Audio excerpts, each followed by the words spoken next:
And you're going to go through it after you've been on top. And sometimes you go take a big risk and you lay out a couple $1,000,000 or a couple $100,000, whatever it is to you. It's a lot of money to you. And it doesn't matter if it's millions or 100,000. If it's a lot to you, it's very risky. It's very scary. And you know what? As you're battling to make that work, you're going to have some tight months. There's different personalities. You know, the biggest question that I've ever been asked over and over and over again is, what made you get into sales? Dude, we all have the best time ever to start a small business. If I'm not going to be 100% in, I'm not going to do it. Come on, man, just be yourself. Yeah, and just show up as yourself. If you don't realize what I'm really about, I'm about freedom, family, and my country. Mr. Mark, cheers. Salute, brother. Thank you for coming to the set after your long day. I know you are a very busy man. Came down from the dealership down into Wall to come hang out and chat with me. Beautiful night. I had to strong arm you to get you here. It's not true. I think your story is interesting. What I've learned about it since meeting you. Fireside likes to get people on who are about getting to the goals that they have in life for themselves and their family, and then turning around and helping the next guy and girl in line. And you are everything, and the individual who does that in every aspect of your life, for your family, for your friends, for your employees, co-workers, partners, the charities that you work with. You are an extremely generous guy, a lot of fun, smart, wise. You're always sharing your wisdom with me. And I figured, why not get your story on here so someone else on the other end of this camera can say, I walked a similar path to Mark. Right. And if that guy can do it, I can do it too. So thank you for coming. Thank you, and thank you for the very kind words. That's way too, nobody ever views themselves that way, Well, you are definitely that person, and it shines through. Like I said, my wife came back in. She ran outside to let the dogs out with the kids, came and said hello. Coming back in as I was going out, she said, Mark is really such a great guy. And I think that's what most people, if not everybody, says about you. Well, we're both blessed. We both outkicked our coverage, so For sure. So my wife and I had an opportunity to meet you and your wife at the Gala for Yes. Eat Clean Bro Gala. So it was for the Children's Specialized Hospital, and it was a wonderful night. Of course, you were picking on me all night, but that was good. That's how. Do you want to say how we met? Because we didn't know each other prior to that. We had Quickly never tell met. The story. We never met.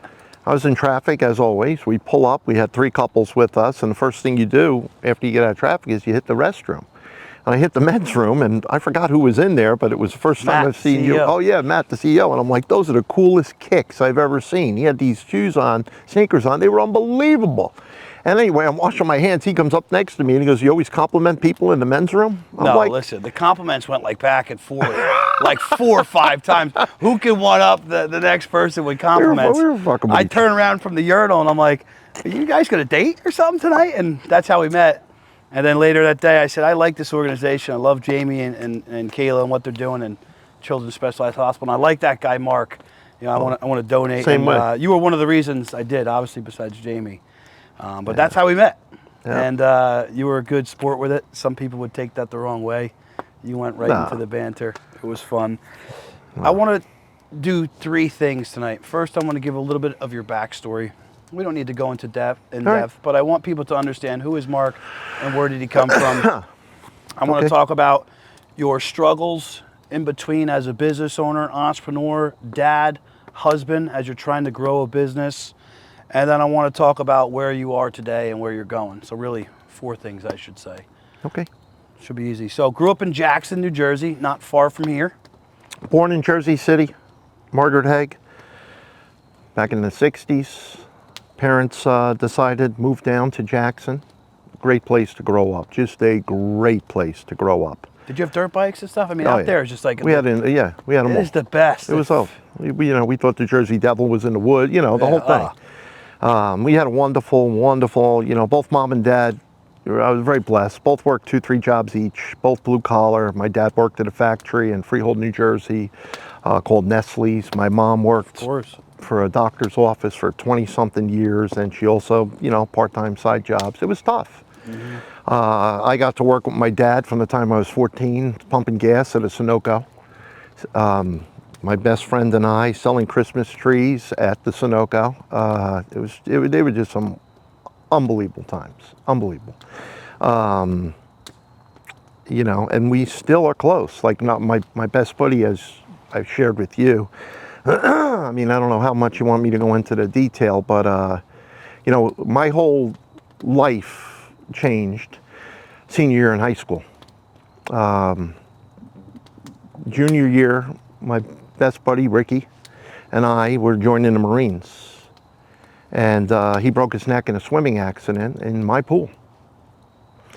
And you know, the trajectory of our entire lives changed. I never forget it. The Marine recruiters actually showed up, hospital and to the houses, actually ripped up the not official commitment, but the commitment you make, and they flat out, I'll never forget it. They looked me right in the eye and they said, your buddy needs you more than we do. And let me tell you something, you want to talk about growing up quickly? You grow up extremely quickly when you see someone you love and respect more than anything go through something like that and never complain. Never complain. I mean, I'm sure, you know, I mean, I used to sneak in the hospital. He was in the hospital for almost 3 months.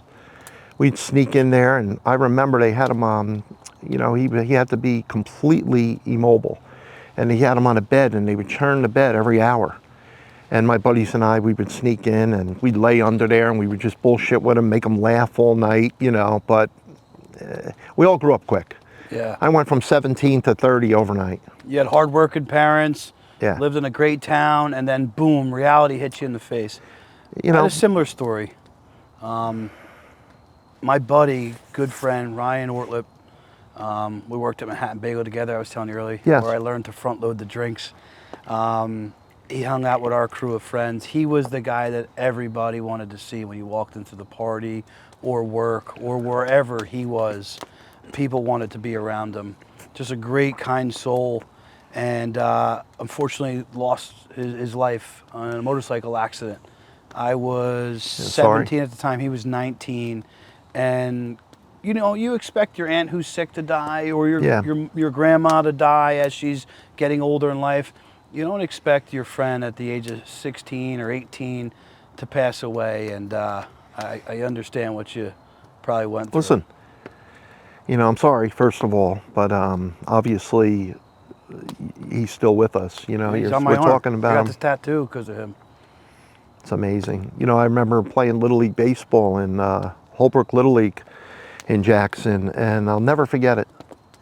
You know, all of us when we're kids, you know, you don't want to kiss your parents, you know, you're all embarrassed, blah, blah, blah, blah, blah. And I remember 2 police officers coming into the dugout, and they took one of my friends out of the dugout, and both of his parents were killed in an automobile accident. It was the most tragic thing you could ever imagine happening. And I tell you, so at 8 years old, you look at life a lot differently, and you look at your parents a lot differently. I always loved my parents, but I could promise you this, I didn't give a crap who was around. I'm hugging my mom and dad from the time I was 8, you know, like no matter who's around. Because you don't know when that last time is. And, you know, but I could see where, you know, it's all about loyalty. One of the biggest things that has been very on the forefront for me the last 4 years was, you know, you could be in a room of 20 people, someone's not returning next year. Maybe a few people aren't returning in the next 5 years. And that's the reality of it, if you look at it statistically. And life moves fast. And when you have goals and things that you want to accomplish and people that you really cherish, that are loyal, have integrity, live the same life that you desire to live, you need to cherish those people and keep them close and really enjoy the times with them. You know, a lot of times I get in my head, I'm like, I can go all in. I could be a dude who just wants to be shredded and never enjoy a bourbon with a good friend like you. I could not eat a piece of pizza ever again and just be a fitness fanatic. I really, really, really have fun with my friends that I don't get to see all the time with some cocktails.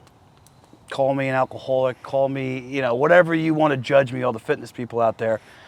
I cherish those times. You're creating special moments every day. Big memories, you know, the mountains, we take friends there. And it's something that I have really paid attention to, and it's also lit a fire under my ass, no pun intended, to go out there and win for my family and my friends.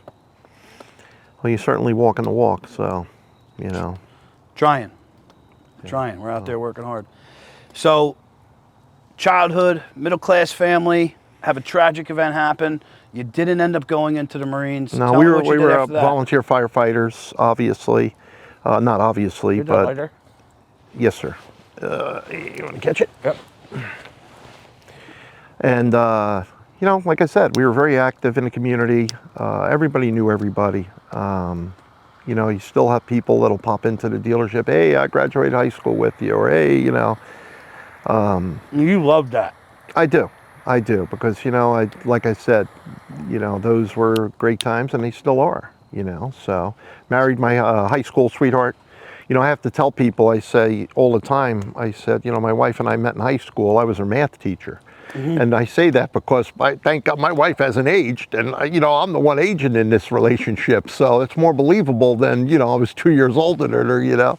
But you know, we keep in touch with everybody. We really do. We still have that circle, and you know, It's not easy enjoy too. it. I try to do the same, but when you're running hard, yeah, it's and you meet a ton lose of new contact. people, yeah, you do. You do, but you know, you speak to that person you haven't spoken to in 6 months, and it was like yesterday. Yeah, it's those childhood friends that are still Yeah. good people, still rooting for you. So what did you do next? What was your next move in a sense of getting yourself together? Did you go off to college? No, I was supposed to. I was supposed to play baseball in college. And I took a summer job at 3M Company in Freehold, New Jersey at a factory. And met a lot of good people there, like really good people. Got engaged to my high school sweetheart. And we were getting ready to get married, the whole 9 yards. And about 6 months before we got married, I got into the car business. I was driving home, and there used to be a Ford dealership. Still is a Ford dealership, but there was an inspection station right next to it in Freehold. It's called Freehold Ford, still is. It was Cameron and Roberson Ford. Charms Candy Company owned it back then. And I remember my parents losing their shit on me. Like, wait a minute, what do you mean you're not going to college? Whoa, you're getting married in 6 months? You're getting into the car business? I said, yeah, you know, I enjoy speaking to people. I've got a good network. I don't see any problem going all in, you know. I felt, you know, I could do it. And I have to tell you, you know, I had some good mentors. I learned some things I never want to do, ever. And I think those are the best lessons, you know, but you treat people the way you know, it's the old saying. It's not just a buzzwords. You treat people the way you want to be treated. Don't BS them, and things work out, you know. I always help the rest of the salespeople. You know, I'd be the guy bringing in 2-3 pizzas, so they'd be in the back eating them, and I'd be out front selling. But, you know, it's nice to, you know, you could always get salespeople off the floor when you buy them food. You know. So how old were you then? Well, officially, I was 18, but I was really, you know, I was 18 and a half, you know, when I 18 literally years old, was, you I went was in? at 3M Company less than, seemed like a lot longer, but less than a year. They were getting ready to close the plant down. One of my, I had gotten voted as a shop steward, and the president of the union, still one of my best friends, Stanley Fisher, he came to me and he said, listen, they're going to be laying off. I'm going to ask you to please forfeit your position so we can protect one of the senior people that has a big family, has this. And I didn't even hesitate. I said, of course, whatever. And I went back. You know, I wasn't a part of the union. I was a part of the union, but not the shop steward anymore. And then they rallied Bruce Springsteen to do a big fundraising concert to keep it alive. I had already left. I've got into the car business at Freehold. But Springsteen did a big tour in Freehold back in the days when, you know, I like his music, but I don't like everything, you know. But he did a good job back then. He really did. I actually think he's done a lot for New Jersey and the local area, and I want to give him a ton of credit for that. Somewhere along the way, I think when politics comes into play, a lot of people, especially the older crowd, they pick a party line and they just stay there. I'm willing to jump on anybody if it's not about what I think my future family needs. 100%. But he's done a lot of good things for the state. I agree. And he still does. And, you know, we still do philanthropic things together. I still, you know, participate in a lot of, but we don't always you're not always going to see eye to eye with people. You just got to be, I'm going to speak the truth and let them speak their truth. Yeah. But we do it in a respectful way. And that's something this country got away from. You're a businessman. You have a lot of people who work for you. I'm sure they all have opposing views from one another. Maybe some of them oppose your views. You sit on the board. You're the chairman of Toyota USA, and you deal with a lot of different people and different personalities. I'm sure they all have different politics. What do you think it's going to take to get people back in this country to just say, hey, it's okay for you to speak your truth and me to speak mine, and we live in a free country and it's okay. We're both allowed to have those truths. You always hear it, I think everything starts with parenting. I honestly couldn't tell you whether my parents were Democrat or Republican. I still can't tell you. I've never even asked them. I just know, they were hardworking, they were kind, they would put you on the money. You were going to be respectful. Yes, sir. No, ma'am. That's just the way we were raised. And, the best buddy I was talking about, Stanley Fisher, I mean, it's public knowledge. I mean, he is he loves the party that didn't just win the election. And he was the first person that called me on Wednesday morning. Congratulations. And I'm like, what are you congratulating me for? I don't, A lot of people said congratulations. Congratulations. I'm like, what are you congratulating me for? I'm not a part of the I'm an team. independent. Yeah. And I vote my mind. Yeah. I really am. So, and I don't mind. I'm a registered independent. So, but to answer your question, it really starts with the people you surround yourself with, and you can't listen to everything you're hearing in the media. Yeah, I think me and Trump riding the quads the last couple of days. Yes. Fun memes, trolling people. Yeah, I saw it. I do it to trigger some people, but anybody who knows me, who's on the opposing side of where I view, and if you follow my Instagram, you know where I stand. Of course. Pretty bluntly.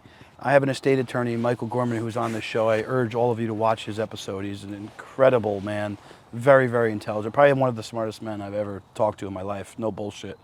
And he drinks vaccines and hates the right, and hates corporate greed, and can't agree on anything that I believe. And him and I have the funniest conversations, and he's such a great dude to me and my family, and he does a lot of work for my clients in the estate planning world.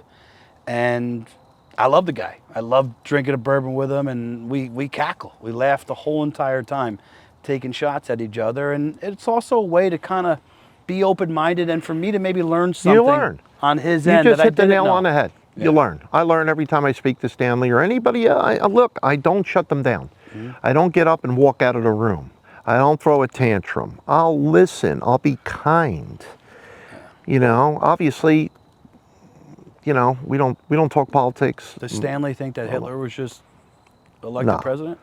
No. He's a little bit more level-headed than that? No. Listen, Stanley's the real deal. I mean, I would take a bullet for him. So he's really salt of the earth, and first person to come to aid of anybody that needs help. So I sidetracked us off the story because I saw an opportunity to. A guy like you who deals with so many people and what's going on in this country right now, we all need to chill it out on both sides. And I know that you're a diplomat and you do a great job with that. So you get into this car dealership. Tell me your first 6 months, how'd it go? It was unbelievable.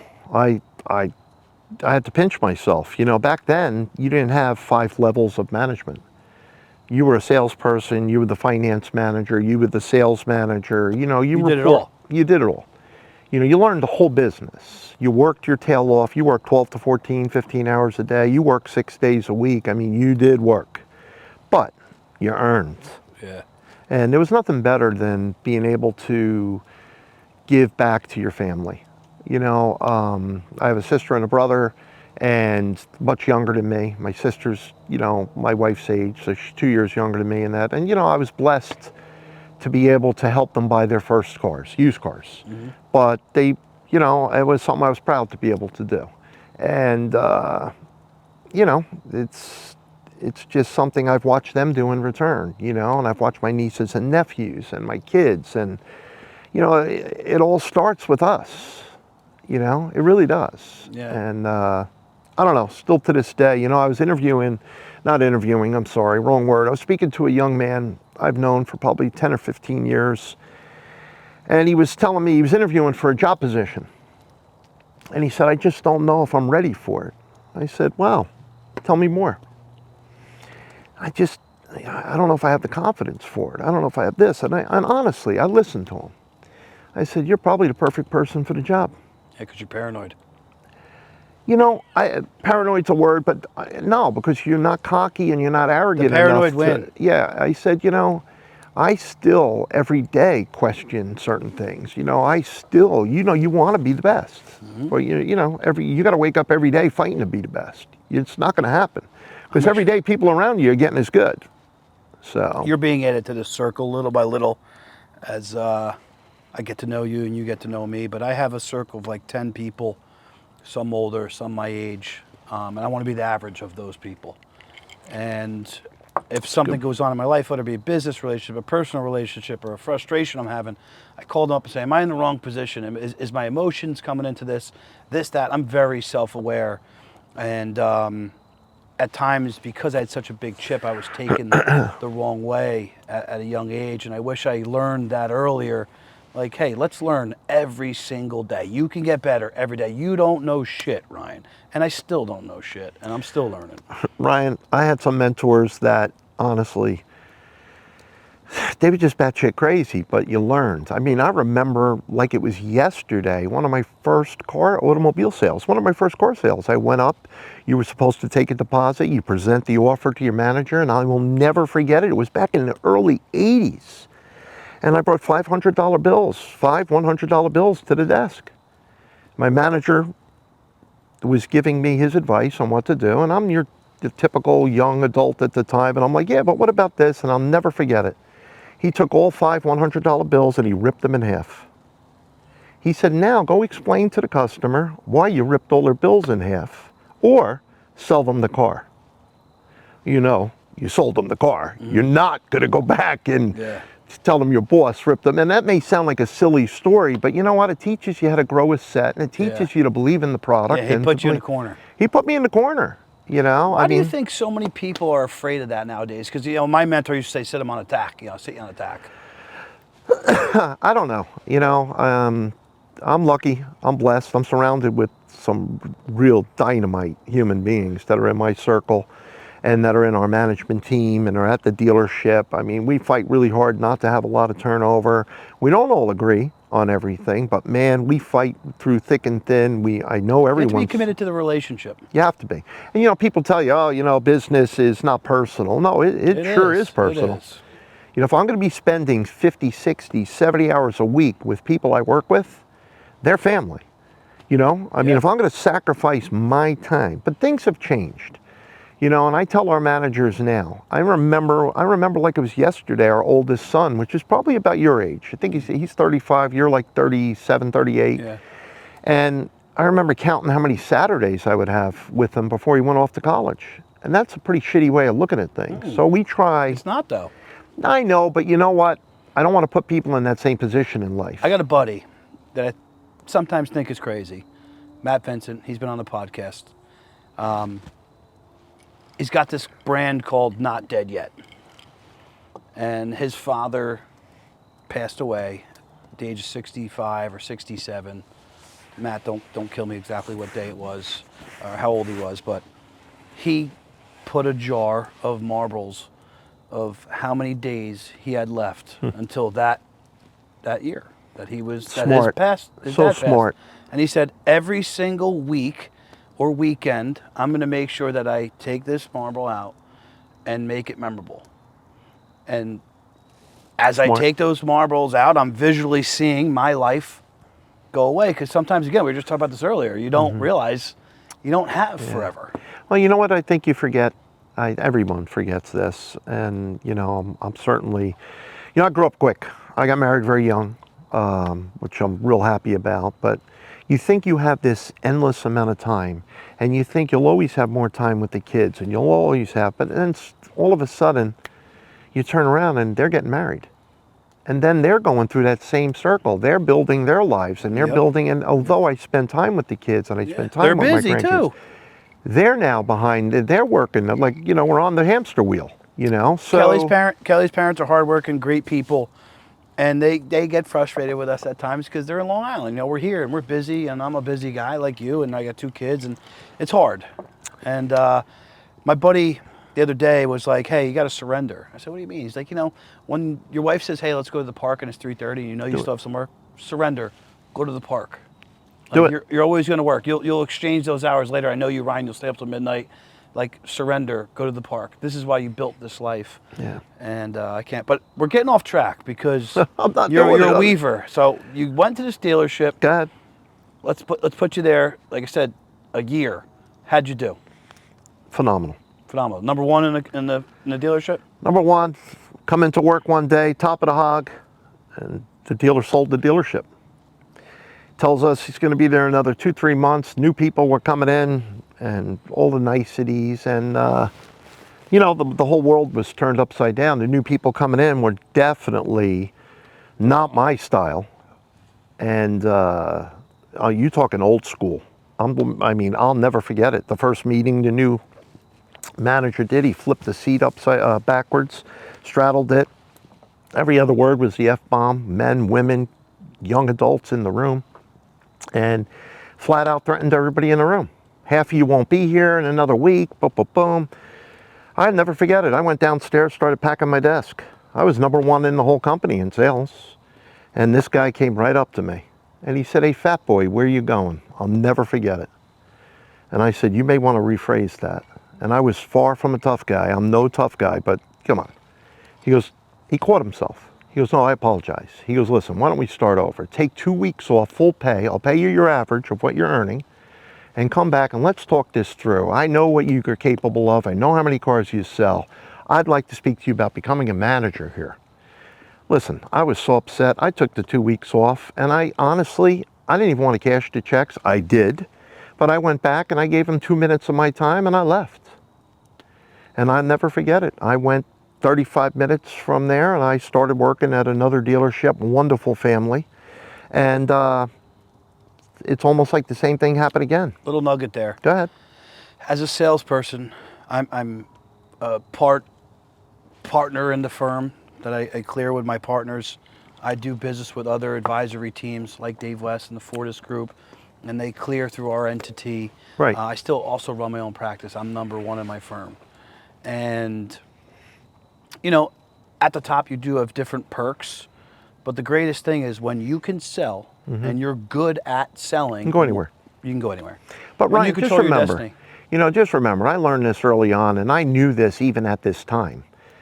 I didn't leave because the guy hurt my feelings. I can give a crap less what he said. I left because he was a bully. He was an intimidator, and if he was going to intimidate that whole team, how were we supposed to take care of the customer? If you're going to be intimidated, you're going to do whatever it takes to sell a car, and at the end of the day, that customer's going to be hurt.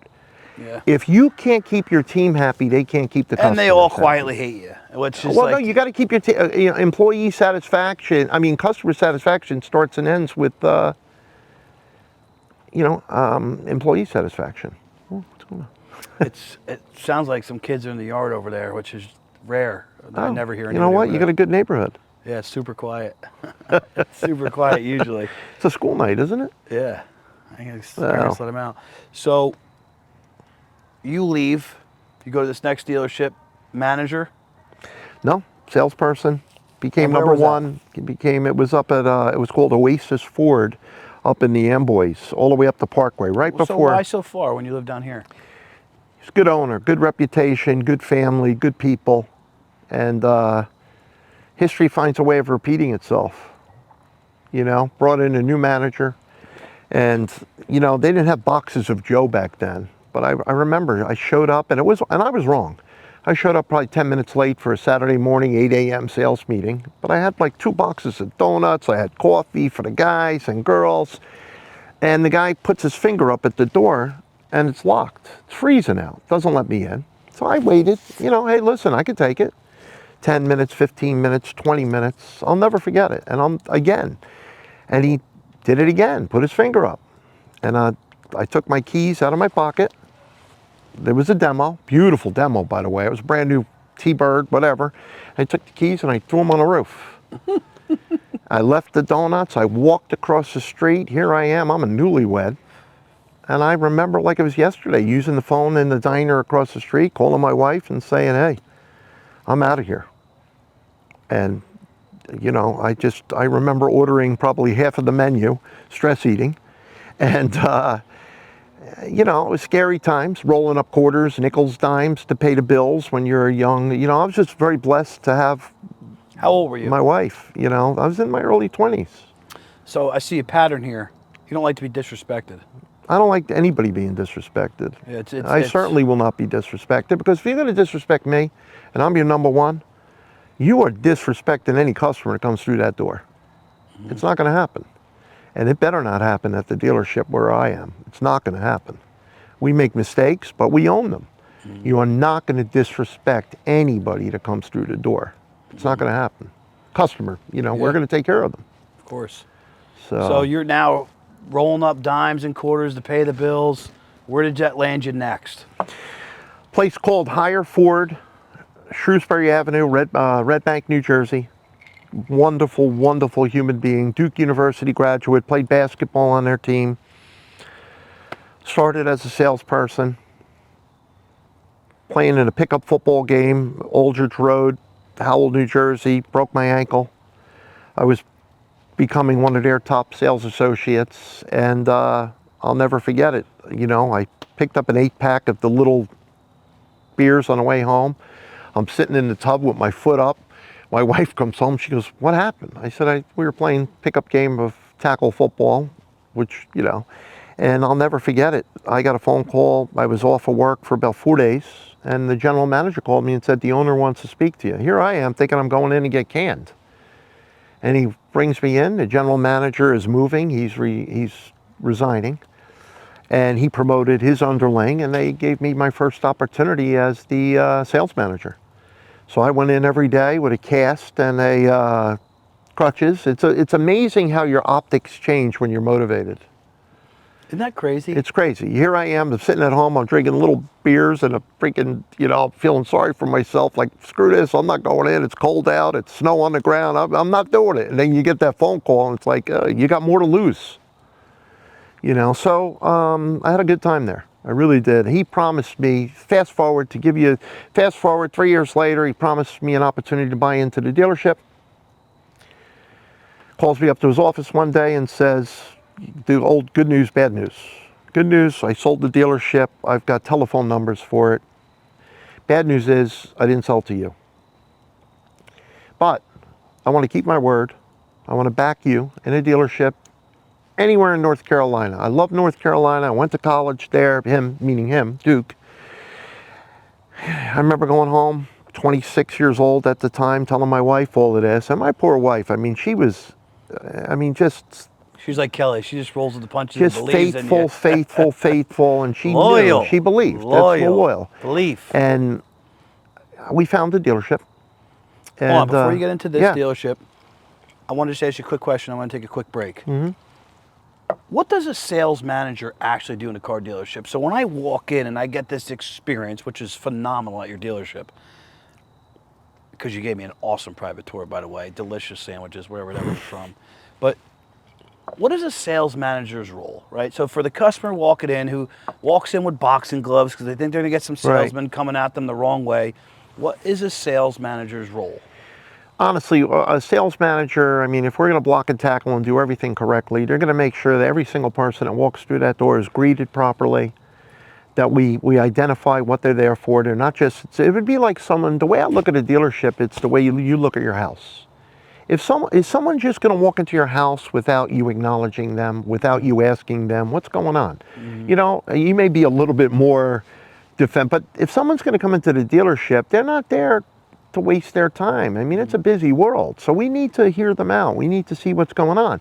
And that sales manager is going to take that salesperson, typically, that may not have all of their stripes. They haven't learned everything yet, and we're still all learning. And they're going to help that salesperson communicate with the customer. They're going to monitor the floor. They're going to monitor it, and they're going to bring it up to your desk. You're general sales manager, you're captain, you're lieutenant, Got it. If it was We're going to go mil- through some of the other roles Okay. inside of a dealership because I think it's actually helpful for people to learn about. But let's take a quick break. All right, so jumping back in here, we talked about what a sales manager role was, and you took this new position. This guy then sold the dealership but said, hey, I believe in you, and I made a deal with you, and I'm going to see that through. I'm going down to North Carolina. If you want to come down there, I'll help you buy into a dealership. Right. So take the story over from there. Too long for a podcast, but we went down to North Carolina. I interviewed with Toyota Motor Company at 26 years old.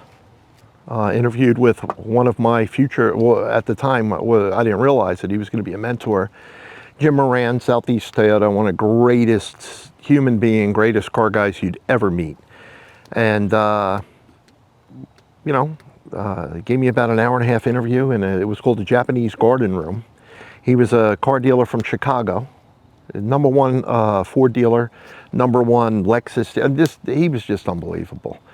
But he shook my hand and congratulated me on becoming the youngest Toyota dealer in the United States at 26. I would be 27 when I became the dealer. Obviously, Hire Larson was the backer. I had no money to put in it at the time. Walk us through what that process was like, talking to that gentleman at Toyota that was going to grant you this, because most people don't realize, especially with a company like Toyota who does such a great job, not anybody can just walk in and get a dealership, especially at 26 years old. Well, keep in mind, this was a distributorship. So around the United States at the time, you had 2 or 3 distributorships. So explain the difference. Okay, well in New York, you report right up to Toyota Motor Company, which at the time was in Torrance, California. Now it's in Texas. It's in Plano. Which you're currently the chairman of the board of. Representing dealer council for the dealers. And it's a wonderful relationship. But back then, getting back to it, Southeast Toyota, and they still are, they're an independent distributorship. They're the Navy SEALs. Not putting down any Toyota dealer, but back in the early 90s, pound for pound, Southeast Toyota, they're the real deal. And I'll never forget it. I tried to study up, learn as much as I could about the product. I really didn't know a lot about Toyotas when I went down there, but you learn fast that they don't really want to know what you know about the car. They want to know what you know about life. They want to know about you. They want to know about what your goals are, where do you see yourself. So you learn quickly, and What did you say in that meeting that won you the dealership?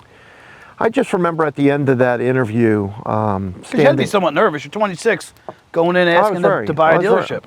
I was very nervous, but at the time, I figured I had nothing to lose. What's the worst thing that could have happened? I wouldn't have moved to the Carolinas. I wouldn't have had the dealership. I went all, And I remember Mr. Moran coming up to me, and he put his arm on my shoulder and he shook my hand and he goes, do you want to know why we're approving you? He goes, forget about your knowledge, forget about your mannerisms, forget about all of that. He goes, we put you in the most uncomfortable chair in this room. It's impossible to sit in this chair, and you never sat back. You were at attention the whole meeting. You never, and they had 5 people in a room rattling you with questions. I mean, it was like applying to be, a police officer, or, you went through an extensive interview. And, the rest was history. They put you through a great training program. I mean, you start all over. You think you know a lot, you don't know anything. They flew you in. I spent about 3 weeks in Deerfield Beach, Florida, and you're a salesperson. Beach, nice area. Yeah. Did some boat racing there. Yeah, he owned a Lexus dealership, and he would put you through a training program at his Lexus dealership. So he always had, the top of this team around the country coming in training. So, So 27, do you have any children at the time? Yes, when my wife and I moved down to North Carolina, she was pregnant to our second child, and we had a Matthew, which he would have been almost 2. He would have been. It was rough. Moved away from the parents, moved away from the family. I could only see how people do it when they're moving across country or moving into a different country. But eventually our families followed us. My parents bought a house down there. My in-laws bought a house down there. My brother came down, my brother-in-law came down, with the whole crew. It was like the clamp, we just moved down. And we had a good 10-year run. So you bought this dealership. Tell us what transpired over the next 10 years. I mean, when I first, the first day at the dealership, I realized that, people are different geographically, but, everybody's the same at the end of the day. But, I have that Italian last name, I'm a Yankee, I'm from the North, I'm an Italian, so I'm John Gotti. And it took a while to win them over, but the one thing that I learned growing up is sports transcends everybody. Yeah. So we got very involved in East Carolina University, and we established a relationship. Mind the private jet coming in. It's probably Trump coming. Maybe. You've been on a golf cart with him. We got very involved with East Carolina University. And I became a member of the Chancellor Society. We spent a lot of time helping the young athletes. We had them for dinner. We did a lot of events together. It didn't matter, boys sports, girls sports. Those were the only two genders at the time, and still are. Still. And I know. Thank you. I don't know if you're gonna say that. Come on, stop. And it was an amazing experience. It really was an amazing experience. My kids still remember going to the tailgates and coming through. I can't wait to take my kid to a tailgate at Notre Dame or Penn State game, and the college sports are just magical. I've had a little bit of a distaste for the NFL, probably because the Cowboys suck and always suck, but still suck. So the Giants. So, but I want to just get back on point for a minute. Fast forward. Hold on, time. I want to stop you there for a second. Good, sure. Because we're going to get into more of how much you're involved in all of these different organizations and foundations and charities. Explain to the young people who just think social media, and I'm coming from a guy who does a ton with social media. I have a podcast and all the content I put out there, but I do that because I like it. I already have an established business in finance that was made up through booster clubs, golf outings, charities, happy hours. I went and met all these people on the ground. Social media just supercharged that. My success is built on the long-term relationships that I added value to and built strong relationships with. And you're an expert at it and you enjoy it. Talk about how important it is to get involved in these types of organizations. For example, down there at ECU, you knew that you wanted to get to know the locals more. Everybody. And we did. We networked the whole town, met some wonderful, still very close friends. Our two daughters were born down there. But I remember one of the biggest lessons I learned was when we signed our oldest, who could have been 6 years old at the time, up for a taekwondo school. And this gentleman, Master Lee is his name, I never forget it. He'd line the whole class up. It didn't matter whether they were black belts or white belts or just started, and everybody would bow to the flag, everybody would say the Pledge of Allegiance, everybody, yes sir, no sir, everything. But he would end every class the same way. Give me the definition of a black belt. And there's a reason I'm sharing this story. Give me the definition of a black belt. And every single person in the class, including the black belts, the beginning, sir. The beginning, sir. And in my opinion, that's where most businesses go wrong. People think they become a manager, they this or they that. That doesn't give you anything over anybody else. You're in a position to help those people. You're in a position to make these people believe in themselves. You're in a position to continue to educate the young salespeople, the young cashiers, greeters, mechanics. That's what our jobs are as leaders. Our job is to bring the best out of people and make them better than what they believe they are. And they will grow into it. They'll grow into the skin. Mm-hmm. And that's what we do. We make people better than what they are. And you do it in all aspects of your life, including all these organizations that you're a part of. Like I said, what's the old saying? The harder you work, the luckier you get. Mm-hmm. Listen, stay true to yourself. Don't take any shortcuts. A shortcut's going to give you instant gratification, but it's not going to give you anything else. So we're fast forwarding. I jumped in. Yep. I brought you back. Fast forwarding. That's where you were. You said I'm going to fast forward this. That's where I was going, to the karate studio, to the taekwondo studio, because you said it earlier in this. You learn from everybody. And some of my biggest lessons were not in the automobile business. They were in other industries. Yeah, you learn from other people. I mean, to not talk a ton about politics, but if you didn't watch what Trump's content team did, the pace that he worked at, and the way he rolled in the last 3 weeks for a close, even the day of the election, love him, hate him, adopt what he did. Listen, Work how old at that is he? type of pace. How old is he? Just think about He's this. 76 years old. 76 years old, 2 o'clock in the morning, at wherever they were when they put that portable walkway up for him to walk around and see everybody. I would have fallen off of that thing 4 times. So would you. That thing, what was it, 8 feet wide? Don't put me in your category. Oh, stop. You would have fallen off. But anyway, he's walking around that whole arena on this narrow, I mean, at 2 o'clock in the morning, and he had started, what did he hit, 3 states that day? You know, I mean, he was everywhere. It's just amazing. Yeah, travel beats you up. You're up in the air, you're stressed. It's a lot. You know, when you're a father, you're a mother, you're a parent, you're a leader, we don't have time to get tired. We got to take it in. We got to finish what our mission is. You got to stop telling yourself you're tired, and that's something I did Nah, years ago. you're not tired. You know, we don't have the luxury of being tired. Just get up and deal with it. You drink too much, get up and deal with it. You didn't sleep good, get up and deal with it. Your kid cried, get up and deal with it. So 10 years, that era ends. What happens? I had setbacks. You know, I literally was lucky to sell the dealerships, and you know, Gulf War hit. Hurricanes hit, you know, every excuse in the world happened, but it became a reality. And, you know, we were able to circle the wagons. We sold. What hurricanes hit? That was one of the worst hurricanes in the history of North Carolina, and I can't believe I just drew a blank. I mean, very similar to the one that just happened in Western Carolina, which, by the way, I'm taking a moment to say it. It just blew me away what you did, what Derek did, what your whole group of people did. I lived it, and I know those people, those poor people, they were trapped though. They were on the bottom of a mountain with water coming down. They had nowhere to go. That was like being at the bottom of a glass with water filling up. It's just, but well, I want to say another credit to you. I'm rolling down there, and you know, there was a lot of, you know, people were arming up and going food. You know, in 48 hours, people don't eat. They start to go a little kooky, and you know, within the 5 days, things can get sideways quick, especially up there in the Appalachian Mountains. You know, these are mountain people. They're resourceful. They're great people, but they also don't fuck around. And you know, their family becomes important. Food becomes important.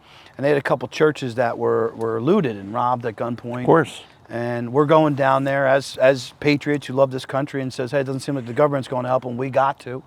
And we're going down there and we're making sure that, you know, we're protected as well with the contacts that we're reaching out to, and people are getting robbed left and right.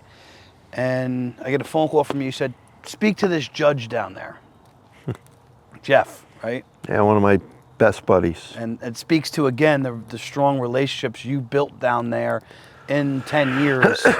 This guy called me up and, you know, more or less just said, you run into any problems, give me a call. And that felt really, really good. And it was because of the strong relationship you had with him, and whatever you said to him, reaching out to him, hey, I got these guys coming down there, you know, and that was something cool. You know, well, Patriots helping Patriots. I wasn't on the call, but I can only imagine. Jeff is from the same school a lot of us are from. You know, it may have been the first phone call he had with you, but the trust was instant because he knew I did. Correct. And I know that Jeff, at least he indicated to me, he tried to follow up, and he did follow up a couple times. And Jeff Foster, again, one of the greatest patriots, one of the greatest human beings you'll meet. So, and he's still down there. He's got a big law firm down there. Yeah. Actually, he's a judge now. He had to forfeit. You know, you have to. Yeah, judge. So, yeah. Well, it was. You know, I've said it on a couple of the other podcasts where it has come up.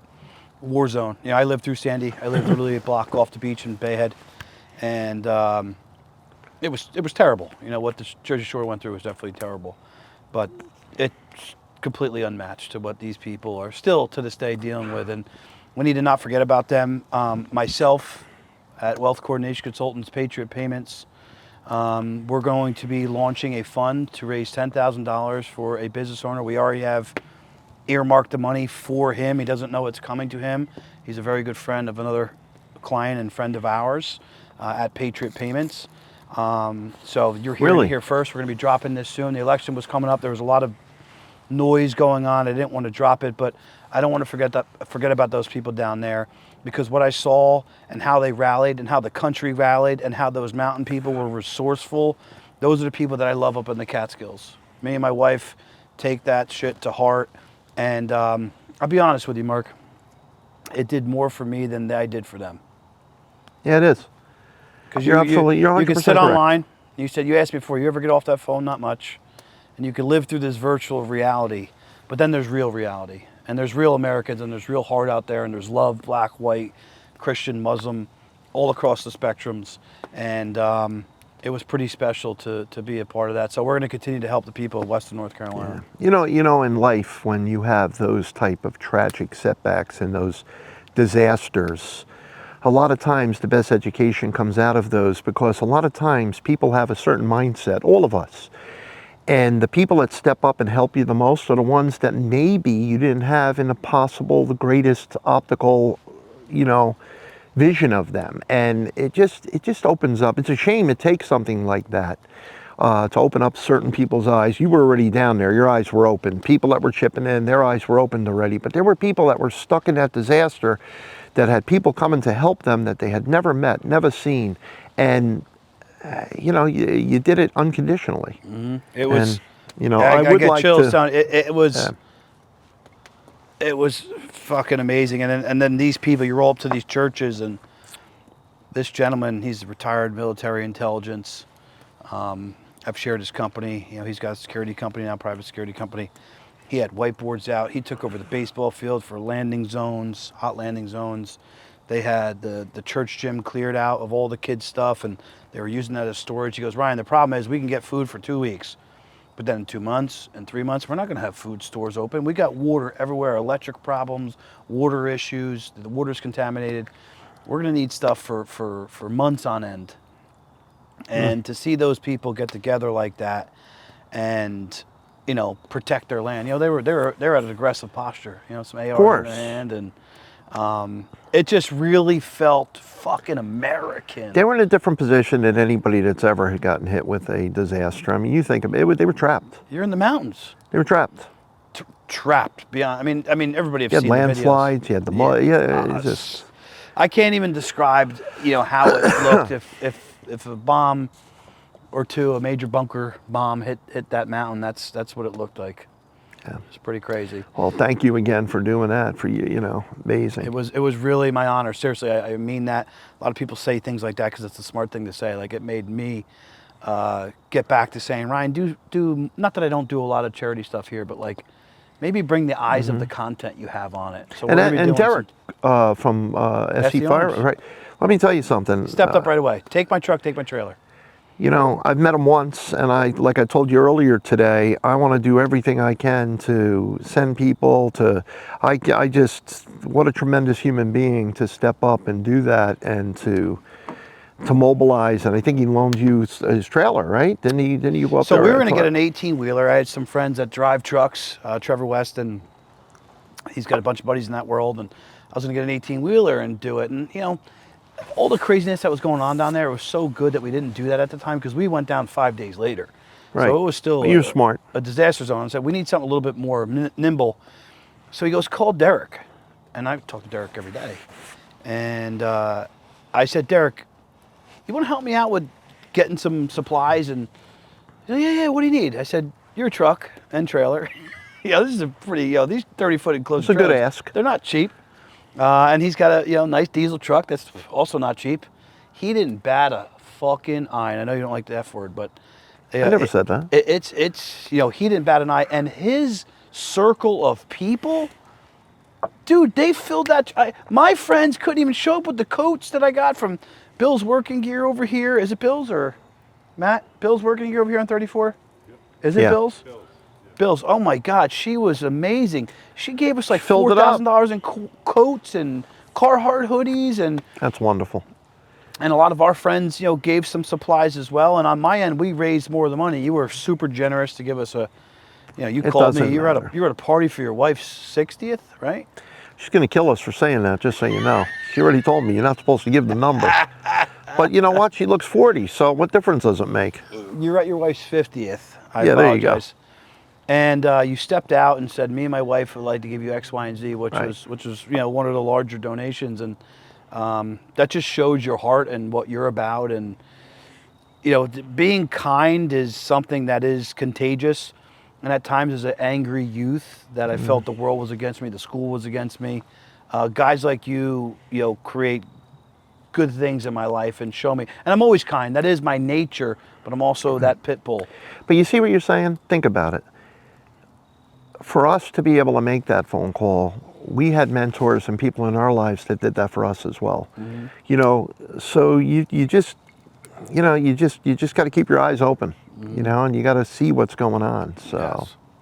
So you get back, 10 years, things kind of start to go sideways, bad hurricane, we're at war.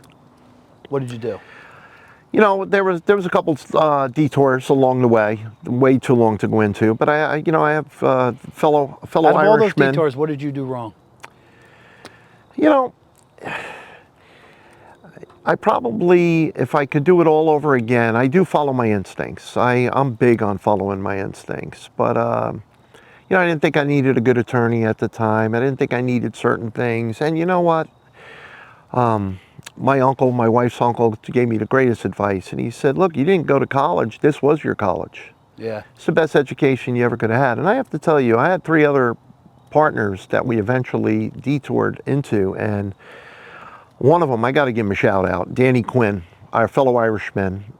He's the definition of the word loyalty. If someone can teach someone to walk, he's it. That guy's to get the 3 a.m., 4 a.m., 5 a.m. phone call. That's the person that believes in you more than you can believe in yourself. So for any of the young businesses and some of the listeners on the podcast, you got to have somebody that, you got to believe in people, but you got to have somebody that's going to really believe in you. And I know you're that person. Your group are trying to be that for a lot of the young entrepreneurs that are out there. And sometimes you don't even have to be a business owner to need a Ryan or a Fireside or I'd like to think myself. Sometimes you just, they could be a manager, they could be a salesperson. Father-in-law, They just need someone to believe in them. And just, so anyway, Danny is salt of the earth, and the other, we were all young guys at the time, really Where'd young. you go? What happened? Where'd we go? I came back, and the other 2, there were 4 of us. We developed into 4 of us were partners, and 2 of them were brothers, Chris and Albert Preziosi, who still own a lot of dealerships in New Jersey, wonderful people, great dealerships. And I came back and I was their director of operations. I ran 14 dealerships for them. And I met some of the greatest human beings ever. How old were you at the time? Well, I was down in the Carolinas for 10 years, so I was in my mid-30s, late 30s. Now, did you have ownership in these dealerships No, you were partnering no, I with? started over. I was crushed, You literally. didn't walk out of there profitable. Oh no, I walked out. I was blessed to be able to walk out the way we did and started over. And my wife never wavered. Whatever happened to that original investment with that gentleman that Oh, gave it was to you? gone.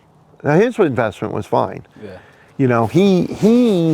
We segued. He thought it was a great guy, a lot of respect, but he thought it was so easy that he bought 2 and 3 other dealerships and put his kids in them.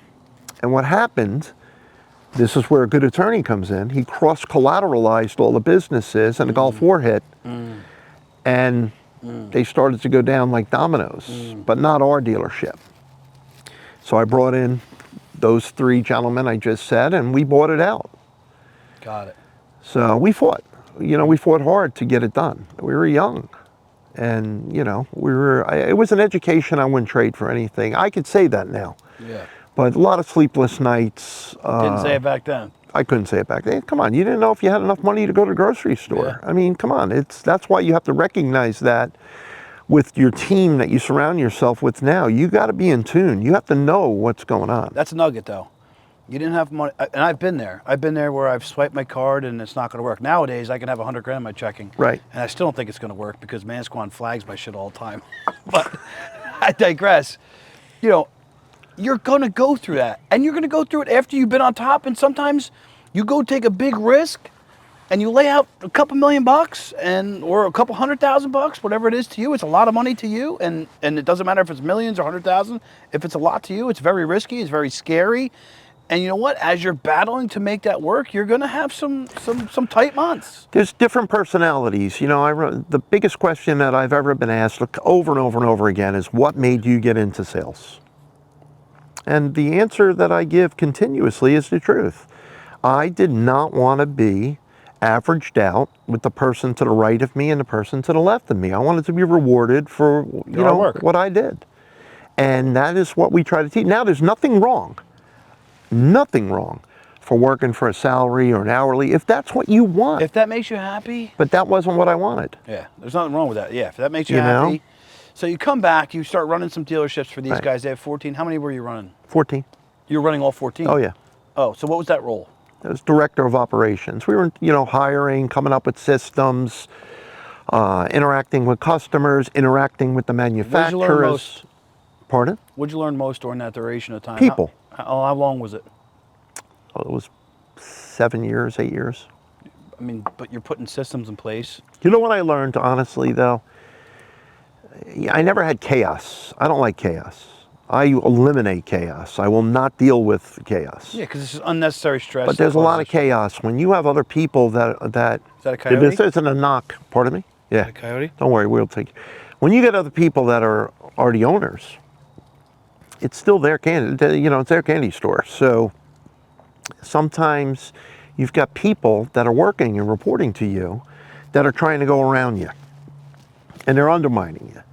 And I honestly, I didn't care because I was confident in myself. You know, I already knew who they were. They showed their colors, and they never grew with the company. And it wasn't a vindictive thing. You weed them out little by little. Yeah. My best. It just happens. You see it. Listen. It's not hard to see if you're a street smart guy. No. Nope. You know, I have one of my vice presidents right now. You met. I have two VPs, Joe Cattina and Mike Mafucci. And Joe Joe's a Cattina, wonderful guy. They're both wonderful. They're unbelievable. And Joe, I'll never forget it. You know, when I left, when I left the group that I was with, I took a sabbatical. I took 6 months off to reevaluate, see what I wanted to do with my life. And I made a commitment that I would never take an employee. I hired half of those employees. I never took one. But one day I got a phone call from the owner. He goes, Mark, one of my managers, we're just not working out. I know you think the world of them. And I said, tell me who it is. And it happened to be Joe. I said, I'll have a car there picking him up in 15 minutes. I got there at 10 less. And Joe hit the ground running. Joe is a tremendous leader. He exceeds anyone's expectations. He's my brother. Mike Mafucci's my brother over in the Chrysler store, but we're talking about Joe right now. And I remember running into Chris Preziosi, who's still a very good friend of mine, years later. And he said, you know, you were right about him. But I was right too. I said, what the hell do you mean? You were right too. He goes, I wasn't willing to put any effort into making him better. I wasn't going to be motivating. I needed people that can come in here. And I said, that's where you're wrong. I was the wrong leader for him at that time in his life. Yeah, but that's where he was wrong. You know, that's where he was wrong. Everybody just, you know. So anyway, Joe and Mike are those kind of leaders. Leadership takes patience, and that's something I struggle with at times with leadership. It's something I realize now, and I just brought on another number 2 guy to kind of sell our 5 product lines of the whole infrastructure. You know, some mostly specializing in finance, but we have the credit card processing and logistics and everything else we do. It's something I'm really ready for, and I'm excited for the task, and I'm excited most to get him to the success that he desires. And I know that that's going to make me and Matt and the organization and my other partners in the firm, you know, all the money that we need to make off of this individual. And I don't mean to say off of him, but if I get to his goals, I'm going to be paid for the time that I put 100%. in. And for a you long don't let time, him down. For a long time, it was like, you know, what are you doing for me? And I was like, whoa. Again, that position of power. No, what are you doing to help him? Correct. And that's what you obviously did for Joe. Well, listen, And vice versa, Joe I'm does sure. for me. Yeah. You know, listen, I have a partner that, you know, he doesn't even want to be spoken about. He's an investor in the dealership that I have now. You're getting ahead. Okay. So, But there's a reason because it ties into that story. Right, go ahead. But no, because it's always about what do you need. It's never about what he needs. Mm-hmm. And I got to tell you what that does to you as a leader. Yeah. When you have Empowers you. I don't want to let him down. You don't want to let that person down. It's realistic expectations. You know, as a leader, if you want to sell 50 cars on a Saturday, I'm not calling up my team and telling them they got to do 65 today, because then no matter what they do, they're going to be disappointed in their performance. So, you know, I probably learned as much from this individual as anyone, just because of the confidence he has in me and in the team.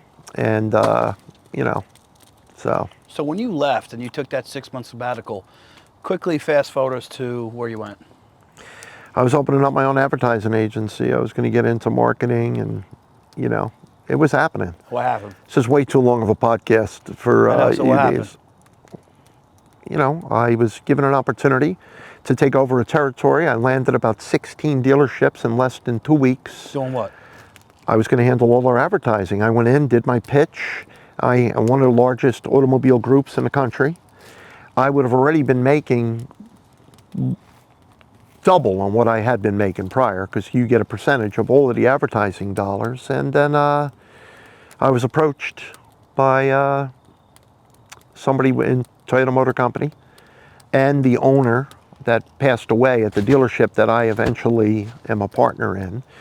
And they recruited me to come to the dealership, and I was at a crossroad. I would either go back into the car business and forfeit those weekends off and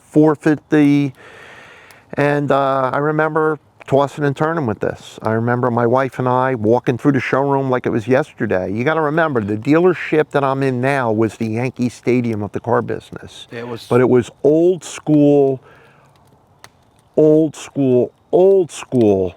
mindset. Like, this is not meant disrespectful, no matter how it comes off. They raped and pillaged the community for 10 years. They were number one. They were one of the top dealerships in the United States, but it wasn't about the end user, and it wore off. And I remember sitting in, his name was Mr. Teresco, wonderful human being, I thought, but he openly told me, he goes, listen, I burnt the community apart. We need to rebuild it. It's going to take some time, but we need to rebuild it. And I remember having meetings with him, because I was originally hired there to go in as the manager. And I remember him sitting me down saying, you got another month or you're out of here, kid. And I remember just looking at him like, what happened to the old, let's build this place, you know? And, He wants results now! Yeah, well, it's got to happen, you know? And, you know, we would sit down and we would talk it through, and, you know, we kept growing. We kept growing. Anyway, he had a terminal illness.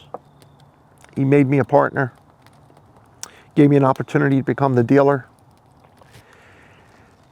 When he passed away, his business went into a family trust that you know a lot about, different trusts, and it became Pirates of the Caribbean. You know, it really did. I mean, I had to do everything I could to keep my team together, because they were being recruited from every other dealer that told them, this guy Montenero is never going to be able to buy this dealership. You need to come with us now.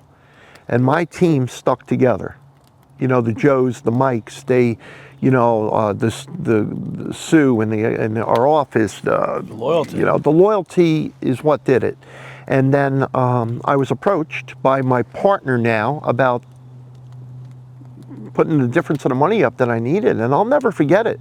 I went out to interview with Toyota Motor Company, and Toyota is a first-class operation. First-class operation. And I remember the decision maker pulled me aside and said, what if we can give you the money? What if we can give you the money? Pay us off over time. So they were going to bankroll you. And I remember like it was yesterday, and I do not regret this. I said I already made a commitment. I already shook this man's hand.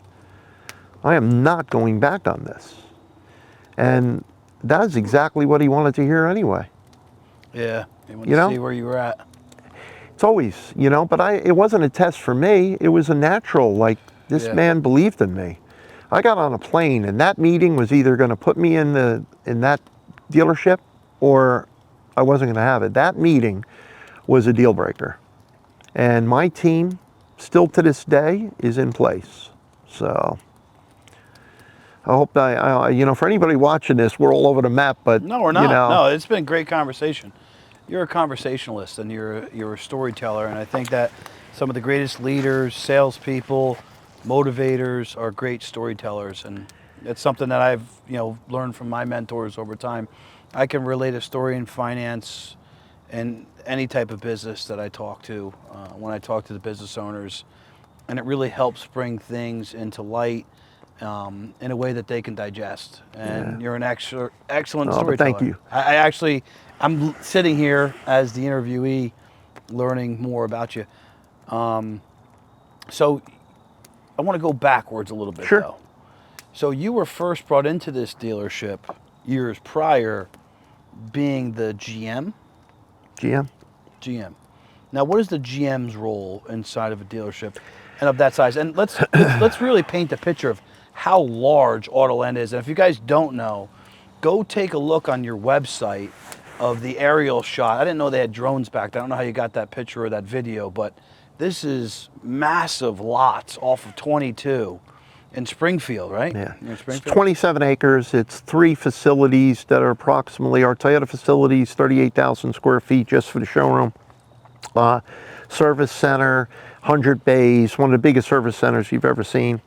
Chrysler dealership, just under 30,000 square feet. 200 and change associates. It's a big operation. I was there. And it's a beast. It was top notch, as you always do. You create a great experience. Even something simple as coming up for lunch and just poking around the dealership. The team does it. The whole team. It's all about it. But you can tell you guys work, in sync. The golf cart was set up for us, and the lunch was set up, and your, sweetheart assistant. And it was. You didn't have any golf shirts at the time. We got. Sorry, we sent them to you. I was gonna wear it tonight. You told me to wear Fireside. Nah, you got to wear Fireside. You got to rock it. You, as a GM, what do you think? So someone who may be a part of the Andy and Elliott crew, right? He's a big guy online now. He's rah rah, sell cars, be fit. Yeah. You're a different style guy. What would you tell that young guy that's trying to be a GM now that's 28 years old? Don't get the boss walk.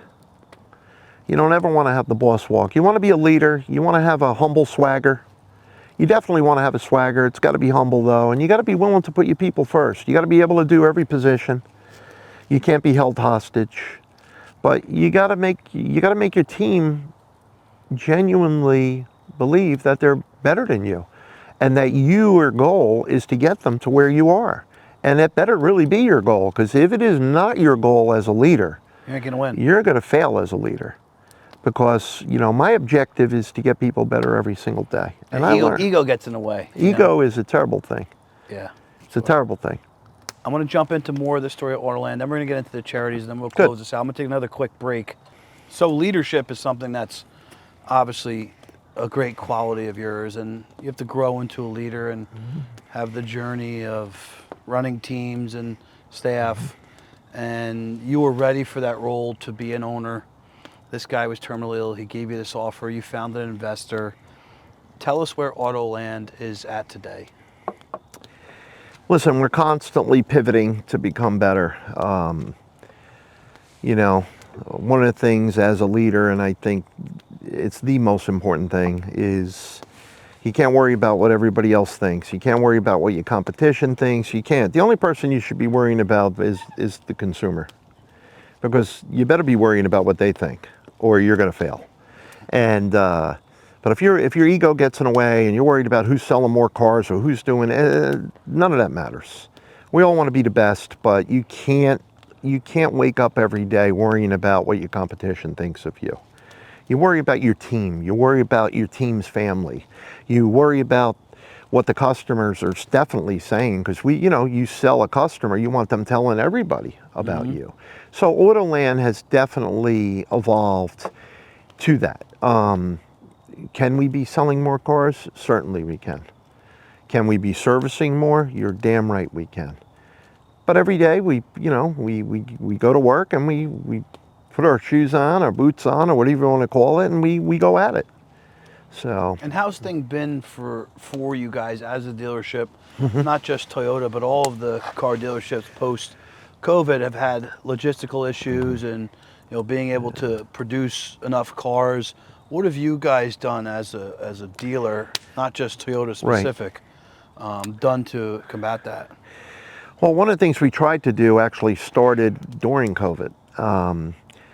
It was like everybody was Michael Jordan overnight. Everybody was sinking 3-pointers like the basket was 4 feet high. I mean, you could sell cars, or whatever industry you were in, don't kid yourself to think you were that good. Mm-hmm. During COVID, everybody was that good because you couldn't get product. So, we like to think we stayed humble. We maintained, people didn't get too carried away with themselves. They realized if they used to sell 14 cars a month and now all of a sudden they're selling 30, or, they're getting better, but and it's the not wins, them. the trade-ins Yeah. were crazy. You're in a positive position, which is not. Listen, we were giving people more for their trade-ins than they paid new for the car. Yeah. That's how rare. But to answer your question, though, we really concentrate on, bringing in good used vehicles, buying vehicles back from consumers. And now, post-COVID, a lot of people that were taking mass transit, they never want to get on mass transit again. We have people coming in that are 50 years old that just bought their first cars. Mm-hmm. They don't want to get on the subway. They don't want to get on a train. Whether that's right or wrong, honestly, I'm in the car business. I'm kind of glad they're coming to buy the cars. But, we just have to constantly pay attention to our industry, so. So I want to talk, Mark, being as charitable as you are, the leader that you are, with, donating your time, money, and energy to some things that mean a lot to you. Early in this podcast, we talked about a best friend, dear friend of yours, breaking his neck prior to you guys going into the Marines. Right. So you got connected with an organization called Children's Specialized Hospital, which is an entity of Robert Wood Johnson. And you do a lot for them. I met you at Jamie E. Clean Bros Gala. You were kind of emceeing, and you donated a pretty large sum of money and were willing to match anybody else, which is why I gave my donation. Tell us about why that's so special to you. Well, like I said, being 17 years old and watching your best friend break their neck, and being blessed as I was with the parents that, when you got to a certain age at Christmas, you were sitting at dinner, and although you still exchanged gifts, it was what we were going to give to the Shriners, or what we were going to give to some of the children's organizations that were helping kids, and when we finally got in a position where we can start giving back, we never stopped. And I never wanted to, personally, as crazy as this sounds, I never wanted to start giving when I had to. I look at it like religion. A lot of people, and it doesn't make this wrong, but a lot of people don't turn to religion until they have to. Yeah. Don't start donating when you've been hit with a crisis. Mm-hmm. All you have to do is do it when you can. Do it when you can. And don't worry about what it is. Mm-hmm. Every little bit helps. And talking about learning from people, just spending the time that my wife and I have had the opportunity, and my team has had the opportunity to learn from Children's Specialized Hospital, from the kids parents, from the nurses, the doctors, I am telling you, it will change your life. These kids are inspirational beyond inspirational. I watched a interview the other night, and I know this young man couldn't have been 11 years old, and you get emotional even talking about it. And really strong faith. And this interviewer asked him, he said, "Are you angry with God?" And he didn't even hesitate. He said, "I love God and God loves me." He goes, "Well, you're not angry because you're going through this cancer and you're going through what you are." And this young boy said, "I'm grateful that my sister isn't." Mm. He used the word grateful, first of all. And I'm happy my parents aren't. And I know that I'm loved. And I know I'm going to be okay. And I am telling you that story plays out every single day at these hospitals. Every day.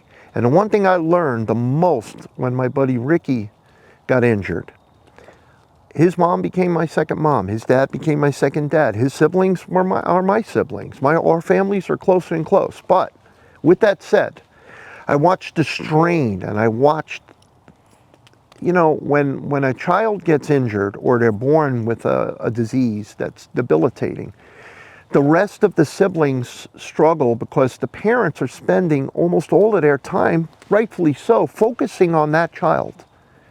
One of the things that we try to do always at the Children's Specialized Hospitals is we treat the entire family holistically.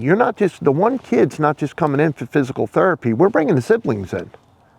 We're bringing everybody in. And I know that I'm going into this, but there's a reason I'm going into this, because I watched my buddy go through it. So that's what catapults me forward. And my team at the dealership, they are so invested in this, and their wives and husbands and kids, they are so invested. Every year we send a letter to every single employee thanking their family, their entire family, for what they've done. And we have a book that we put together on all of the philanthropic things that their mom and dad did. You gave me one of those books. Well, you know what? When you're a 17-year-old or a 15-year-old or a 25-year-old and you think your dad and mom maybe don't care, or maybe they're working all these hours, and you sit back and you see they don't just have a job. They're changing lives. They're saving lives. And that's what we try to do every day. We do not have a job at Autoland. We are trying our best to make a difference. And I went through that book, which was, it was fairly thick. It wasn't a full inch thick, but it was half inch. And you just, police departments, fire departments, cancer community, Children's Specialized Hospital, teachers, letters from teachers. I mean, just the things that you guys do at your dealership makes me feel guilty if I bought a Jeep anywhere else. My wife drives a Jeep. I'm just saying, but you want to help good people, and we're all in business, and we give our dollars, which is our disposable income, to amazing organizations like Children's Specialized Hospital. But guess what? If you don't have, you can't give. And I want to give my money to people who are giving it to others in need, because I feel that circle comes back around. And I think that's something a lot of people forget. You hit the nail right on the head. And I want you to think about what you just said, just to put a different set of optics on it. So 200 associates. Everybody is in a different position in life. Some people may be able to give, some people may not. But when their organization that they're working with every day is giving back, they are giving back. And they can go to any Toyota or Chrysler Jeep Dodge dealership to work, but it's a job. And there are some good dealers out there, and I love them. And we have a lot of good camaraderie. But what I like to think is the difference in our place is it's not a job. They are not only providing for their family, but they're helping the community, they're being embedded in the community, and they're given an opportunity to give back through their job. And whether they realize this or not, and you don't have to say this, and I will, that's helping them. Because you never know what these people that you meet in the community through your dealership may be helpful with a town issue that they have, or a medical issue they have, or whatever it is that they run into. You're embedded in an organization that is extremely helpful to the counties that are surrounding it. 100%. And as an employee of yours, and we didn't rehearse this, your employees, I'm sure they understand, that's big. If they come to you and they have a situation and you have someone that could potentially help them, I know that you will, and I know that you have. You have to. Yeah. You shared a story with me with your employees. Also, I'm interrupting you. You said it the best. When you came back from Western Carolina helping all of those people, right? You felt almost selfishly that you got more out of it than anybody. Well, when you're a leader and you're a business owner and you're helping your team give back, and you're showing them how to network, and you're showing them how to help their community, selfishly, we're feeling pretty damn good about it. And let me tell you, that's a good thing. Yeah, and it feels good. It feels really good. Whatever it is, it just feels amazing. It's a long game. You shared something with me about COVID, and we're twisting off with the question I asked you, but what you did for your employees and their families and the community, right? COVID was extremely difficult on everybody. It's terrible when you have a pandemic, but the things that you did to make sure that your customers were safe, Right. right? If it was something real that was going to kill them, they were safe. Your employees were safe. Talk about a few of the things that you did. Well, first thing we did is we secured a conference number through Verizon where I can get up to 250 people on the calls. And we had a minimum of 2 calls a day with our entire team. We obviously were having calls with our management team because our governor shut down our business and you couldn't necessarily go into the dealership, but we were still functioning behind the scenes because you can't leave people stranded without their cars and this and that. So we did what we can do. But one of the things we did is we communicated. We allowed them to get their families on the phone. We openly communicated with a newsletter every single day, every day. And we let them know what supplies we had, what we can do for them, that they weren't by themselves. Because I've seen this has changed people's lives. People are still not the same. There's a lot of people that unfortunately they're never going to be the same. And you know, we didn't just yell and scream and judge them. We sympathized. We wanted to make sure that everybody's going to heal on their own time. Mm-hmm. So just because, you know, you and I may have not been afraid, thought it was a pandemic or thought it was this, you know, it doesn't mean everybody else is. So our job is to help them navigate them through it. And I'd like to believe we did that. We were featured, throughout the country and in the way we did navigate through it. Yeah, so who reached out to you? I remember you telling me, I forget who it was, who reached out and said they're nominating you for something because of Time Magazine, yeah, Time. New Jersey Coalition of Automobile Dealers, and that's a team award. That's nothing to do with Mark Montenero. That is a team. And they recognized what we do philanthropically. They recognized what we do. You were on the cover of Time last year? For New Jersey. I was New Jersey Time Magazine Dealer of the Year.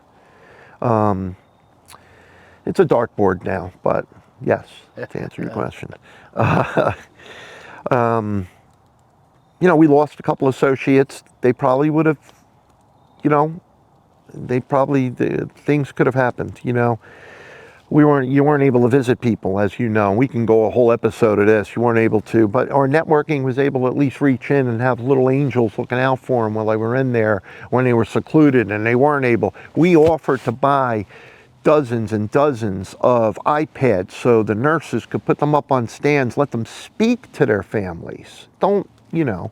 So we were able to do certain things. You know, we approached vodka distilleries and we got when you couldn't get antibacterial soaps, you had vodka distilleries turning it into antibacterial sprays. We gave them to the police departments, to the schools. Schools didn't really need them, but the police departments, the hospitals, they were able to have it. Whether you believe in them or not, we gave it to them. It was a crutch or not. It was something that they really appreciated. Yeah. You know, and the parents, the wives and the husbands and the kids, they appreciated our communication. Let's talk the flip side of that for a second, because this is a business podcast, and a lot of people are viewing whether they are new to the business, 6 months to 3 years, or they've been in business for 10 years, and they need to change their marketing, they need to change their strategies to drive more revenue. All those things come back to you. They do. They do, and that's something that people don't realize. Even with this podcast, the money, the events, I've laid out hundreds of thousands of dollars over the last 2 years running these events, and they haven't been profitable yet. Right. But I know they are, because they're a future investment. It's a building block. It's a building block, and the future investment in your employees and what you did for them there, what you do for these organizations, this comes back to you eventually. Listen. I'm not saying that's why you do it. That isn't. You're right. But again, it goes back to what we said earlier. Making people better than what they are. Making them believe in themselves. Giving them the confidence to think out of the box. Giving them the confidence. You know, look, I'm not saying to give them a parachute, but you're letting them know, you try to play things and scenarios through your head that maybe you wish you had when you were fighting and clawing growing up in the Correct. business. And that's what you try to do. Yeah, And you're always helping the younger Ryan or the you younger have to. Mark. Yep. You have to. And you'll always have the non-believers, and you'll always have the people that are thinking you're full of crap and they don't want to buy in, and they're not going to be there long. You also have the people, no matter what industry you're in, they're only in it for a little while because they're going to do something else. Those are the people you got to weed out. I want to talk about great leaders real quick. Sure. The CEO of Children's Specialized Hospitals is a very, very, very special man. Phenomenal. Matt McDonald, Dr. McDonald is one of the best human beings you'll ever meet in your life. This is maybe a Ryan thing. So growing up, I always looked at doctors and attorneys and engineers as like this out of touch person, right? My dad drove a truck. My mom worked in a nursing home as an activities person. I didn't really grow up around anybody who had any significant amount of money or much higher education. Obviously, as I got into finance, I started to get around a lot more and more of those people. But some of those people do think who they are.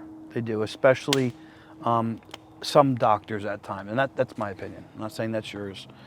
The moment I met Dr. McDonald, it was instant humble. I can have a beer with this guy. I could, smoke a cigar. Not that he smokes cigars. I could hang with this guy in any setting. He's a regular dude. And his father, Dr. McDonald, gets mad when I bring him up. He's even a better person. You can tell why Dr. McDonald is who he is today. Very humble, and he loves these kids and his staff. Talk a little bit about him. Once again, you walk the walk. You go for a tour of one of the hospitals, and either Matt, if Matt's walking you through, you just watch. You just see he knows the patients. Mm-hmm. He knows the nurses. He knows them, and he's right CEO. down there. He's not a doctor. He's right so much down anymore. there on their level. Down there on that level. And it's amazing to see. It really is. And I've been blessed to know Matt for over 12 years. I've known Matt long before he was ever promoted. And I could assure you, he hasn't changed. Mm-hmm. He has not changed. He's working. He's always worked his tail off. But he hasn't changed. He's that same person. His goal is to make these kids better and better every day. And that's why they're the #1 children's hospital right now in the United States. Yeah, you may as well say the world, They're doing some special stuff. He was telling me last time, I don't want to say anything I'm not supposed to say, so it's okay. Speak generally. They were building a collaboration with another large children's hospital. And it was a pretty big deal. And that's where they're at. I mean, they're doing big things, and especially the children's space. Listen, we have the Children's Specialized Hospital, and then you have the foundation that you've met Alyssa. Phil Solano retired after 40 years, and Alyssa, we've been blessed to bring Alyssa on, and she is a tiger. She is going to take this to the next level. Yeah, she's a killer. I mean, we're opening up. We redid 4 hospitals since she's joined us, and she's that 6 day a week, 7 in the morning till 11 at night. Just won't showing stop. up at everything for everybody who helps. Doesn't miss an event. Yeah. So she was in Manhattan last weekend with the marathon with Kayla and Jamie and she's an animal. To be all over the place like that with that many people, because of the passion you have to help others, which she has. She came from another organization prior to Children's Foundation. She obviously cares about giving back. 100%. And she's very special. We're going to have her on the podcast eventually, as well as Matt. Good luck to you. I'm kidding. Excuse me. Everybody I've met throughout the entire Children's Foundation, I've had the pleasure of being at multiple events, and just all really good people. Sometimes when you give, I've given a lot in my life, and maybe I'm wrong in saying this, but I just fucking tell people how it is. I've given the foundations, and when I don't feel appreciated that I'm giving to you, then I'm out. There's a ton of children's organizations to give to. There's a ton of veterans organizations to give to. Tunnels to Towers being one of them. I donate on a monthly basis. Of course. Which everybody in the world should, but especially here if you live in the Northeast. I could go give my money anywhere, right? And to see the kind people inside this foundation has really drawn me in. Just like Dave West and Christine I was just going to say that. Todd Frazier, Jamie and Kayla. Frankie Egger. I mean, the whole, crew of people that have kind of rallied around Children's, and Alyssa and Matt, yourself. They're a special foundation, and obviously they're doing special things for kids here in our area. Yeah. This is something that we should all be involved in. And I'll put a link up in the YouTube as well for anybody who is a viewer and you want to donate to Children's Specialized Hospital. Make sure we get a link from Alyssa. That's very nice. Here we can get you one. Yeah, and I'll match anybody up to $1,000 in donations to Children's Specialized that watch this episode. Oh, thank you so much. And what is your role on the board for the foundation? Right now, I'm the vice chairman. January 1, I will take over as the chairperson, and proud of it. You donate a lot of time, energy, and money to it. Listen, you got to be a part of the solution, and every day there's you have to have an unquenchable thirst to continue to do better and better and better, and you have to realize that if you raise $1 million, these kids need $1,000,001. I mean, we have a hell of a story. I mean, we had 100% give back story. I mean, I don't know how long that story can explain that.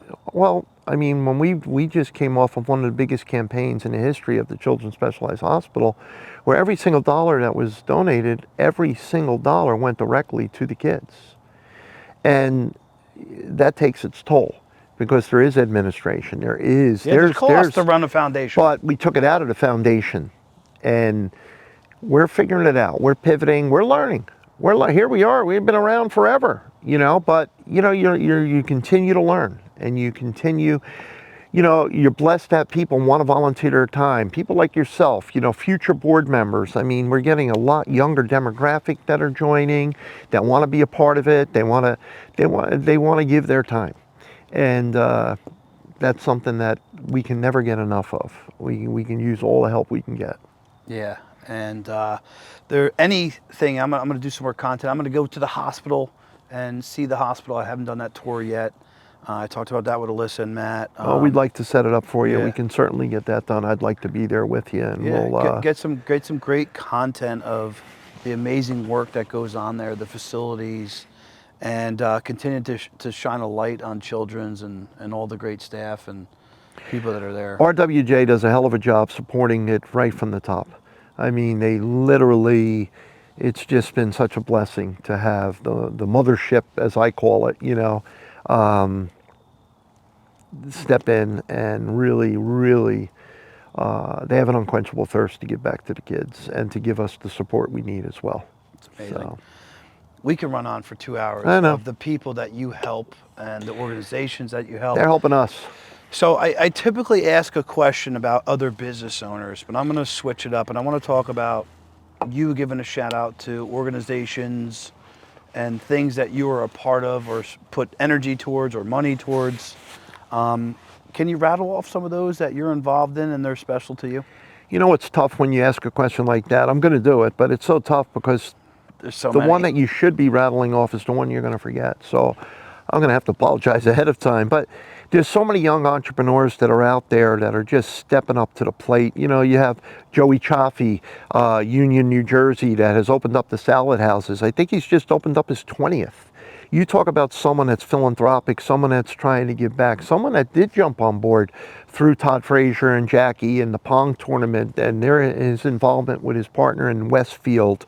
You go through, I had every one of my vendors, every single vendor that we do business with, all stepped up to support our events with the Children's Specialized Hospital.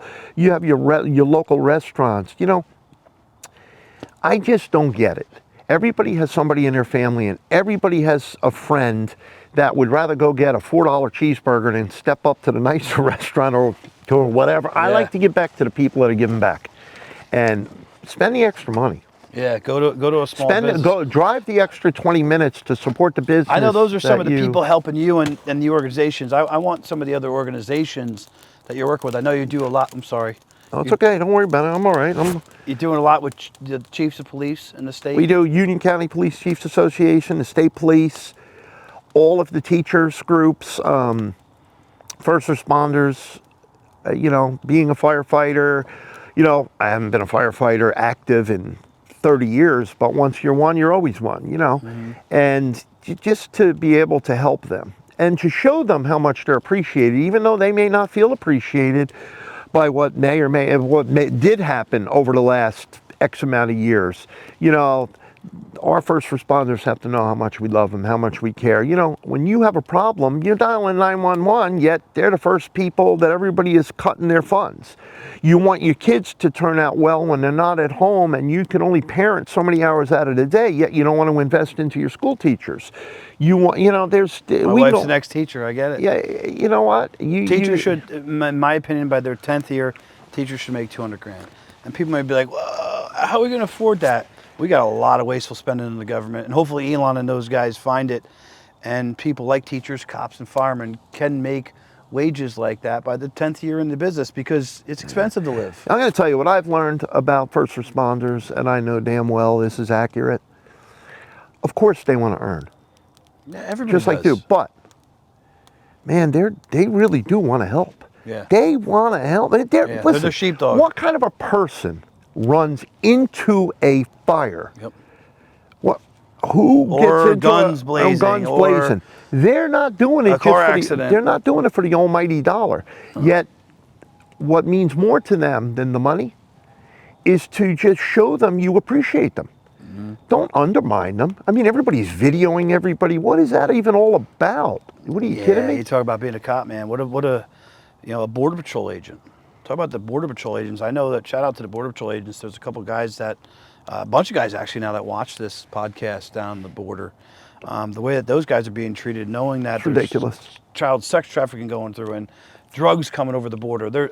I just heard a stat today. There's 160,000 children in America that were killed by the drugs that the cartel smuggled in the last 4 years. Yep. And there was that gentleman that Trump's putting on the task force of taking care of the border, and he said, he's amazing. You better fucking run. You better pack your bags now. And the cartels, right. We're gonna fucking wipe you off the face of the earth, right. Because we're gonna list you as a terroristic organization. Like, that's the leadership that is needed in this country. Listen, You don't disrespect these people. There's good and bad in every job. There's going to be good car dealers, bad car dealers, good policemen, bad police. There's good and bad everywhere, but you can't put everybody in a one-size-fits-all bucket. You got to, 99.99% are looking to do good. As police officers, and I'm a rebel kid, and I was never in any type of real criminal issues. Really, you can't see that. I didn't do drugs. I didn't get in any major trouble. Stupid shit. Some cops are dicks. They are. They got this tough guy complex. They were a jock in high school, and then it never amounted to what they want. I don't know. Whatever it is, I'm not perfect either. None of us. But, most cops, as you would say, have done a really great job. And the disrespect that our country and our leaders have essentially spit on the police officers in this country, it's absolutely disgusting. We need to get back to some law and order, and allow these young men and women to do their job and to make our country safe again. And I hope all the cops get the respect back. And I know that you respect cops and firemen and teacher, and that's why you do so much for them. Last question I want to ask you, if Sure. there's a young sales guy, a young business owner, a young Mark going into a dealership nowadays, what's the one thing you would tell them to stick in their brain? Stay humble. You're not going to start at the top and work your way down. You got to be willing to suck it up. You got to be willing to have some setbacks. You got to be willing to have some tough paydays. You have to find a place that's willing to invest in you. You have to find a place that's going to treat your customers with best-in-class experience. And the only way you're going to get best-in-class experience is if that dealership and that ownership is going to invest in their associates and their employees. And if you can recognize that as a young person or someone that's, you don't have to be young, you could be someone switching careers. If you're willing to just not measure everything on the almighty dollar, you'll get there. It's gonna. There's human elements that can't be. You're gonna go over some speed bumps. Yeah. You're gonna hit them. Not everything is a downhill, but. I used to tell me, don't push the boulder up the hill. Figure out how to push it down. And it made a lot of sense to me. Mark, I really could pick so many more nuggets out of your head. The people We'll do it again. The things that you have going on, the relationships that you have built. We can go for hours and hours. We'll do it again. I really appreciate you coming out and spending some time. I know you're a busy individual. Now listen, thank you very much. And if I could leave it, as a business owner or as an entrepreneur, you just every day, just make your team know how grateful you are. And let them know that you are there for them. And don't just say it. Yeah, be there. Be there. So, appreciate you. Thank you very much. This is fun. We'll do it again. How do people find you if they want to buy a car? 1-800-AUTOLAND.com. They've all heard the commercial. I'm not going to sing it. 1-800-AUTOLAND. Thank you, Mark. You're so welcome. Thank you. And maybe you could throw another one and burn the other side of my sweater. Yeah, no problem. I got you. Oh, there you go. No. Holy shit, you are crazy. I like that.